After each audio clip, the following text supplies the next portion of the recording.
ഇന്ന് എന്റെ കൊളീഗായിട്ടുള്ള അനുചേച്ചിയുടെ കുട്ടിയുടെ 5 വയസ്സിന്റെ പിറന്നാളാഘോഷമാണ് കേട്ടോ. അപ്പോൾ നൈറ്റ് ഷിഫ്റ്റ് ഒക്കെ കഴിഞ്ഞ് വന്നിട്ടാണ് റെഡി ആയി പോകുന്നത്. ഓൾമോസ്റ്റ് 9 o'clock ആയിട്ടുണ്ടായിരുന്നു. നേരെ പോയത് സൂപ്പർ വാലിയിലേക്കാണ് കുറച്ച് ഗിഫ്റ്റ് സാധനങ്ങൾ മേടിക്കാൻ. അവിടെ വെച്ച് ഞങ്ങൾക്ക് ചിപ്പീനെ കളഞ്ഞു. ഇവിടേക്ക് ഗിഫ്റ്റ് കാർഡ്സ് അവൈലബിൾ ആണ്. ഇത് നമുക്ക് കാണുന്ന എമൗണ്ട് റീചാർജ് ചെയ്ത് കഴിഞ്ഞാൽ ഇത് കാണുന്ന ഷോപ്സ് എന്നൊക്കെ നമുക്ക് പർച്ചേസ് ചെയ്യാൻ പറ്റും. കേക്ക് കട്ടിംഗ് ഒക്കെ 6 o'clock കഴിഞ്ഞിട്ടുണ്ടായിരുന്നു. ഞാൻ എത്തിയപ്പോൾ 9 o'clock കഴിഞ്ഞിട്ടുണ്ടായിരുന്നു. ഇതാണ് നമ്മുടെ ബർത്ത്ഡേ ഗേൾ ഇസബെല്ല തുമ്പി എന്നാണ് കേട്ടോ വീട്ടിൽ വിളിക്കുന്ന പേര്. നമ്മുടെ കൂടെ വർക്ക് ചെയ്യുന്ന മലയാളി കൊളീഗ്സും അതുപോലെ അവരുടെ കുട്ടികളും ഹസ്ബൻഡ്സും ഒക്കെ ചേർന്നിട്ടുള്ള ഒരു ചെറിയ ഫംഗ്ഷൻ ആയിരുന്നു കേട്ടോ. ഞാനിവിടെ വന്നിട്ട് 1 month ആയെങ്കിലും എല്ലാവരുടെ ഫാമിലി ഒന്നും പരിചയപ്പെടാൻ പറ്റിയിട്ടില്ല. ഇങ്ങനെ ഒരു ഫംഗ്ഷന് എനിക്ക് അത് പറ്റിയിട്ടുണ്ടായിരുന്നു. അങ്ങനെ അവിടെ നിന്ന് നല്ല ചിക്കൻ ബിരിയാണിയും പപ്പടവും ഒക്കെ കഴിച്ചു. പിന്നെ അതിന്റെ കൂടെ തന്നെ ഡെസേർട്ട്സ് ഉണ്ടായിരുന്നു. അതിന്റെ എല്ലാവരും കൂടെ കൂടിയിട്ട് ഒരു നല്ല അടിപൊളി ഡേ ആയിരുന്നു. പിന്നെ ഒരു അൺബോക്സിംഗ് ആയിരുന്നു. കുട്ടികൾ എന്തെങ്കിലും ഒരു ആഗ്രഹം പറഞ്ഞു കഴിഞ്ഞാൽ നമ്മളെ കൊണ്ട് പറ്റുകയാണെങ്കിൽ സാധിച്ചു കൊടുക്കണമെന്ന് പറയുന്ന മാതിരി അവളുടെ വലിയ നാളത്തെ ആഗ്രഹമായിരുന്നു ഒരു കിച്ചൺ സെറ്റ്. ഫൈനലി ജിലിച്ചേട്ടനും അനുചേച്ചി അതങ്ങ് സഹായിച്ചു കൊടുത്തു.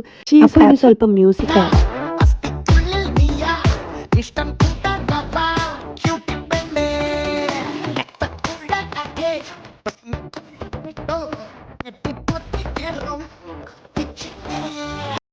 എന്തിട്ടാലും അത് വന്നേക്കണം.